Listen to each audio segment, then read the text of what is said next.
The Bloodstone Chronicles, Book 1, A Darker Sun, by David Inkling.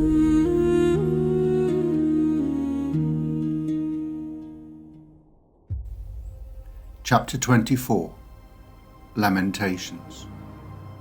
The Lamentations of Lucille, the voice from the cloak says, reading the words that are clearly printed on the book's cover. I didn't ever think I'd get to see them. The children freeze, shocked that there is another person in the cave, but they soon see there is no threat from the voice, and more interest in the book they are holding, an interest that becomes reverence. In fact, the cloaked figure acts as if the three of them are irrelevant. They settle quickly from shock to being more comfortable as they recognize something about the voice hidden within a hood. They look at each other furtively, but know that they are safe. Tubald, Eleisa says. I can't believe it's been sitting over the road from me with the spots all this time, stuck in some dingy old cupboard, no doubt, right under my nose, he says as he drifts forward and drops the hood from his cloak. They are reassured to see the familiar face and the twinkling eyes of the baker. What are you doing here? Tom asks as Tubald sits down and leans forward to take hold of the book. I brought you supplies, he says. Food, clothes, and a message. But his eyes are locked on the book. He pauses, glances at Tom, and then back at the book. May I? He says, reaching out a hand. Tom nods, and the baker lifts the volume and opens it with his fingertips. The cover creaks slightly, as if it has rarely been opened. So what is it then? Eleisa says. The Lamentations of Lucille, a maestra from the Black Sea Isles. It's a deathbed, a vision, a prophecy that she saw at the gate. Which gate? Ned says. The gate of eternity. Some say it's more the lost ravings of a lonely old woman drunk on poppy milk, but others, a vision of the end, at the end. I'm guessing it's not a fun story then, Ned says. It foretells the end and beginning. Pardon? Ned says, his eyes squashed under a quizzical frown. Or rather, it's about the beginning of the end and the end of the beginning. Tubald turns the pages as delicately as if they might crumple. How can you have an end and a beginning at the same time, Ned says. You'll see, Tubald says. It's rather like breakfast. You eat and you break your fast, and then you don't eat again, you fast. The end of one thing is just the beginning of the next. The old has passed, the new begins. It's a story of two halves. Except it is not a cycle, as some say.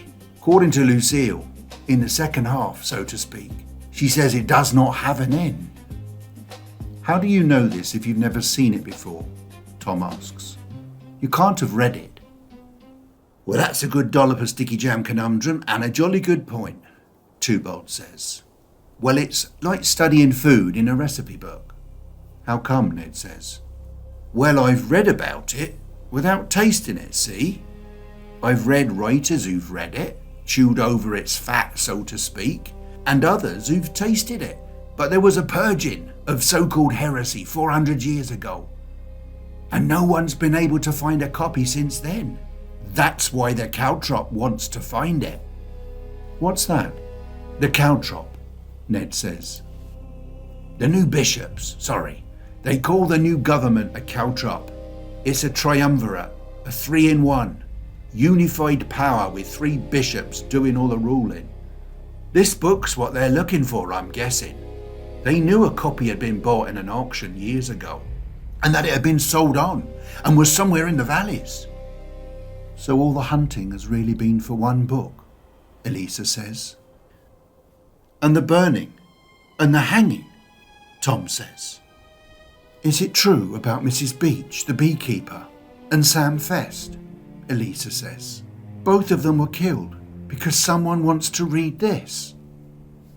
I fear 'tis so, Twobold says.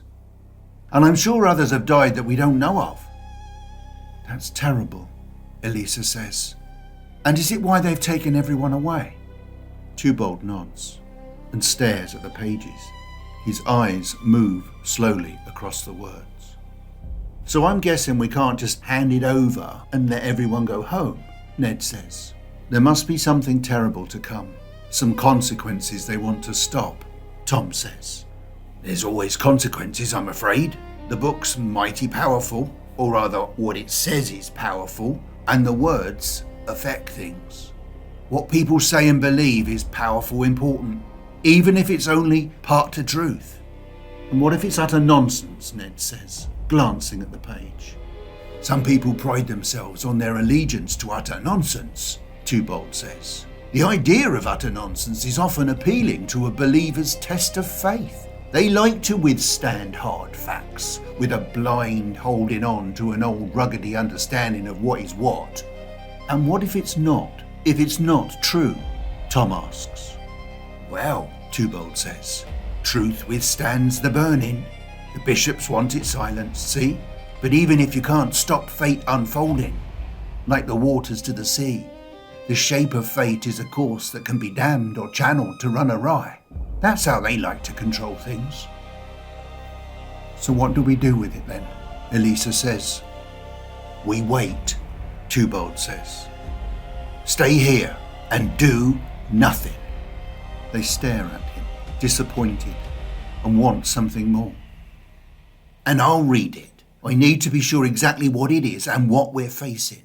I have an idea, but it's more of an apple turnover rather than a pie. And as I've never eaten from a fully baked pie of it, we'll have to wait. I'll taste and see. It's not long, not much more than a feast of a long sermon or two. And I've chewed over enough of those. So I'll just disappear and let you rest while I tuck into it, if that's okay. Okay, but what was the message you said you had for us? Oh yes, here it is. Twobold puts his hand into his cloak pocket and takes out a glass jar that has something lying settled in the bottom, but moving or crawling gently. A smattering of bugs. Shake it up to wake 'em up. Open the lid and then you can read it. Eleisa takes the jar and looks in at 100 or so tiny insects. The beetles are shorter than the moon on her smallest fingernail, but scrabble over each other and tickle their antennae on the glass as if looking at her. They are oblong, with a stripe down the sides of their shards, and on each head there is a reddish dome, like a helmet. They move like an army of tiny warriors. She shakes the glass gently and they tumble over, then buzz and fly up into the space inside the jar. A pale light glimmers from each one of them and shines into the cave with a bright blue shimmer. Once you've read it, they'll fly away, so make sure you pay attention or write down the letters, Twobold says. He passes Eleisa a pencil and paper. But when you've read it and understood it, get rid of it. You don't want anyone else getting hold of its mighty morsels. As Twobold leaves, she watches the flies drone into the air and drift up. They buzz and dance, arranging themselves into the form of letters, then hover in space to spell out their message. Carefully, she transcribes each symbol one at a time. It is a long letter of painstaking work, and once or twice she thinks she's got the letter wrong, but the flies seem to be watching or listening and move only when she looks up. Slowly the message crawls in shapes across the page.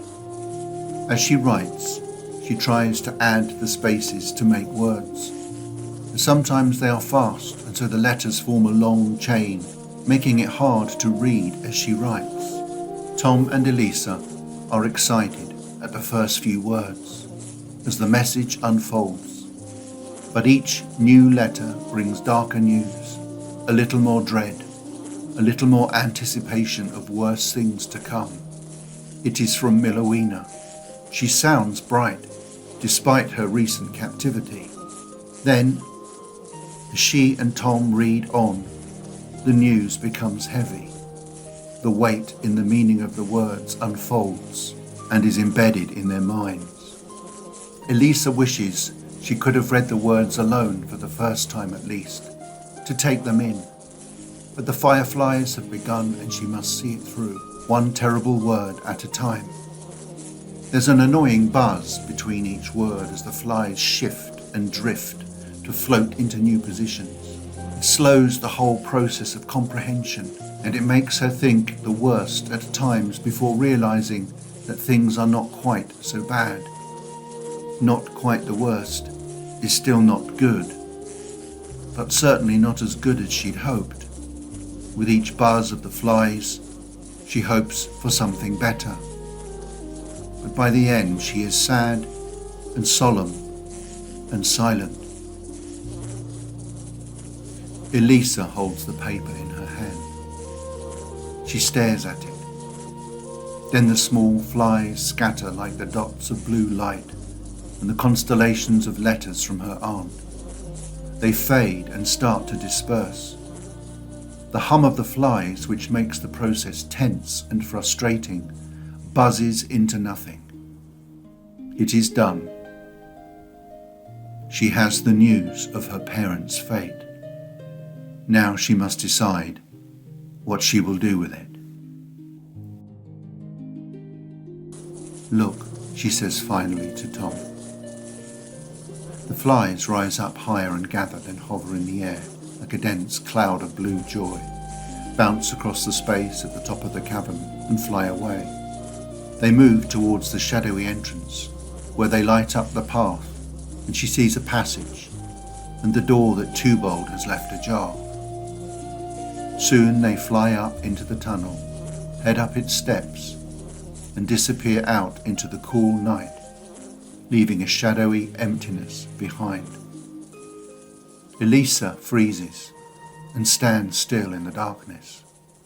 The words of the message filter into her mind like a cold current of air. What did her aunt mean? Find the family stones? What stones? How can they help now?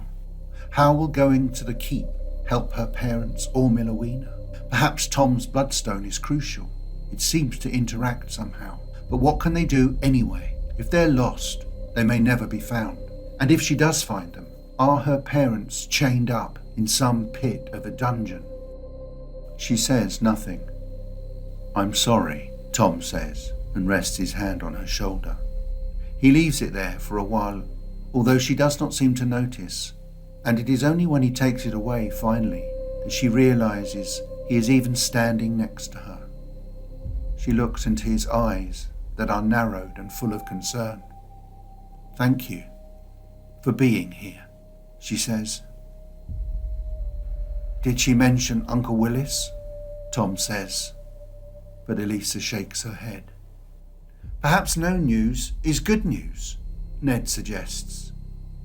There is a noise in the passage, a foot scrapes, and then a series of heavy steps comes to them. Tubald returns, and they look up. He has apparently finished reading the book and is alarmed at their silence. "Oh, it's not good news then, in the message," he says. "Not sure when there ever was a good thing shared in a fly message, mind you." Tubald picks up the paper and reads the message.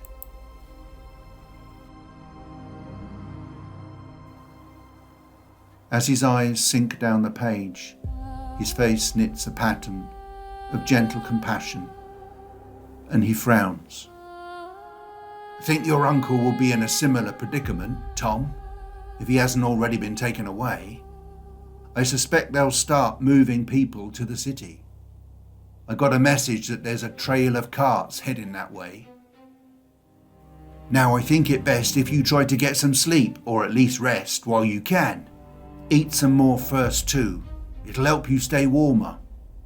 It can get nasty cold in these caves."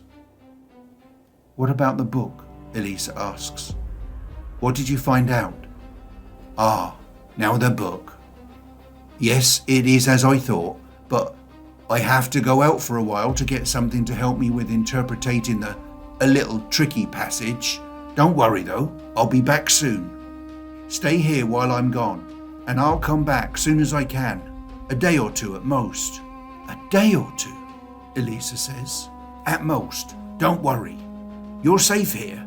I still have to bake bread and feed the guard or they'll get to being suspicious. And I can't keep walking off. Stay here though, won't you? Whatever you do. If you go through that door there, it leads to a small snug room. It's got a fire channel and you can use it without fear of being detected. The venting cannot be seen from above.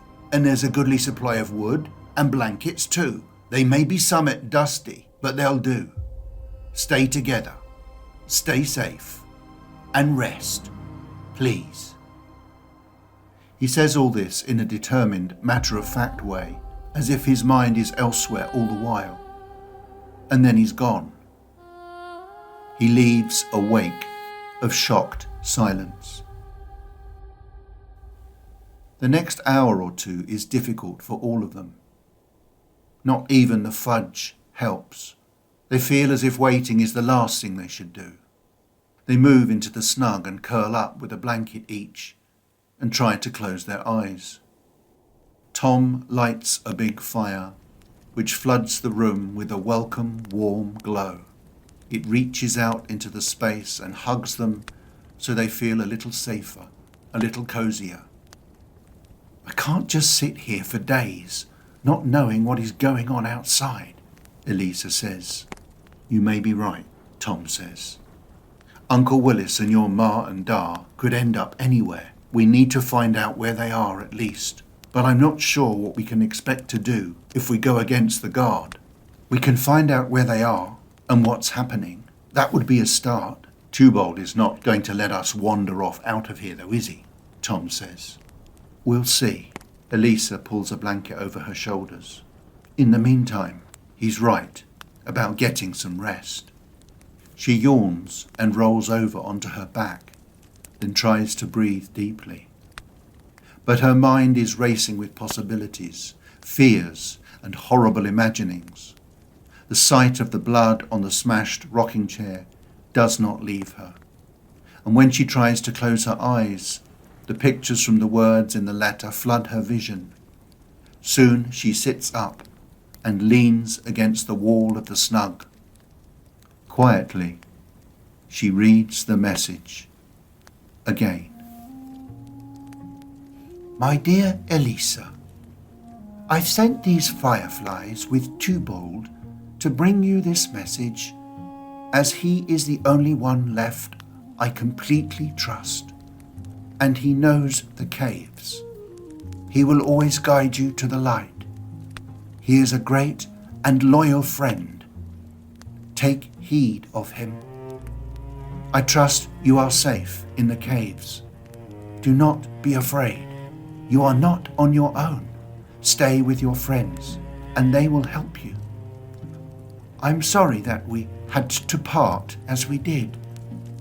Tobias escaped and has run off. He is wiser than me, it seems. I'm sure he'll have gone somewhere safe. I am afraid that I'm being held at the old keep. It has been rebuilt, and each prisoner is kept in a separate cell. But I sense that your parents are somewhere near, or have been here. Their names are written here at least. The warder laughs and says we'll be taken to Wilden in due course. If your mother is summoned before the bishops, they must suspect her of something. And I fear that it is me they really seek. So I may well surrender myself and go to the city soon. Have faith. We will overcome this. You will see. There are more things within sunlight than simple shades of being and not being. In the meantime, I must ask you to do something for all of us. Find the family cache. Look for the sun in the garden. Keep the bloodstones safe, but if you can, bring them near to where we are. The closer, the better. Twobold will understand. He'll know what to do. It will sustain us, even if only for a little longer. But take care. Whatever else happens, they must never fall into the hands of the guard. If all else fails, go south. Seek out your own stone. Call on Mother Moon, Eleisa, the great maestra of mirrors. Her moonlight will guide you even when the day is dimmed. Sit in the silence of a pool and hear the waters whisper. It will lead you to what is good, into greatness.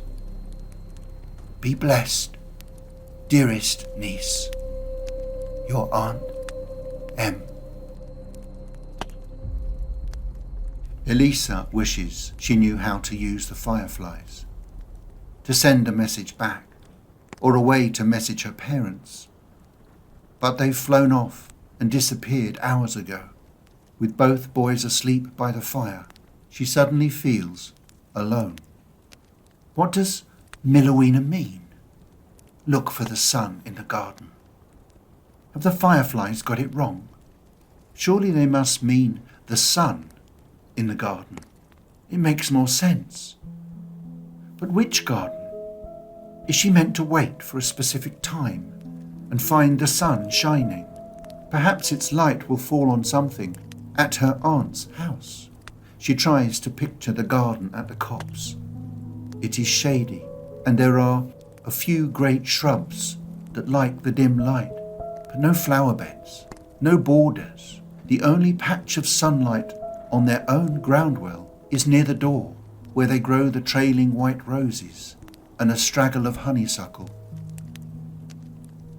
She smiles as she remembers how, as a child, she'd always called it Sunnyhuckle. Milowina had smiled too, and said that she often got her words all twisty-wisty. Ever since she'd been 2, she'd never been able to say her name of Wilhelmina properly, so Milowina had stuck. It's what she calls herself, and what people who love her still call her, even if her name at her birthing was Wilhelmina Brim. Eleisa pictures the Sunnyhuckle. It is not a garden. Perhaps she meant that the family had hidden their bloodstones in an underground cache, somewhere outside. Milowina does have a sundial, placed oddly in the shade. Why keep such an old relic that never sees the sun? Eleisa has never considered this before. She'll have to go and see. Perhaps it's hidden there, where the sun will search in vain to fall upon the dial. Perhaps it is looking there that is most important, not the sun itself. But how can she begin to search if she isn't supposed to leave the caves? It makes no sense. And what of her parents' garden? They never ever called the patch of land beside their home a garden. Perhaps garden is code, a metaphor for the place where things grow. Her mind whirs, and she makes no sense of it. She looks at the word she has written down. Sun. There is no sun. She thinks about the ragtag toy she used when she pretended she'd had a brother. It still lies hidden away, cradled in the store somewhere at home. Does the cradle have a secret panel? Or could they have been sewn inside the toy? Any number of ideas filter through her mind, but she discounts them all. The guard have searched the whole house and smashed everything up. They would have found it. It must be outside, where things grow, in the garden, as Milowina calls it. Ned and Tom sleep on. Ned is snoring quietly and dozing with his head resting calmly on his arms. Tom lies back, his mouth wide open, so that he snores too, noisily. She'll never get back to sleep in this racket. She folds the message and tucks it into her breast pocket, then stares at the glowing fire. She sighs as the light flickers across the room and dances on the title of the book, so that it shimmers and draws her attention. She picks it up. It is slim, a slight weight, but within her she feels it has a great and heavy weight of fortune. It has already brought trouble into her world, and now hangs heavily on her heart. The covers are thick. She opens the heavy, leathery boards that hold the ancient scripts and looks at the pages. Inside, the contents seem trivial. What does she have to say for herself then, this meddlesome maestra? As she opens the book flat, the cover groans with the same creaking reluctance that her grandmother Nelda had voiced when she was forced to stand, to move, and exert herself in the last months of her life. Eleisa begins to read. In the third day of the fight, when Ashtaroon was lord of the grand, Lucille, youngest recorded hearing, testimony of a light.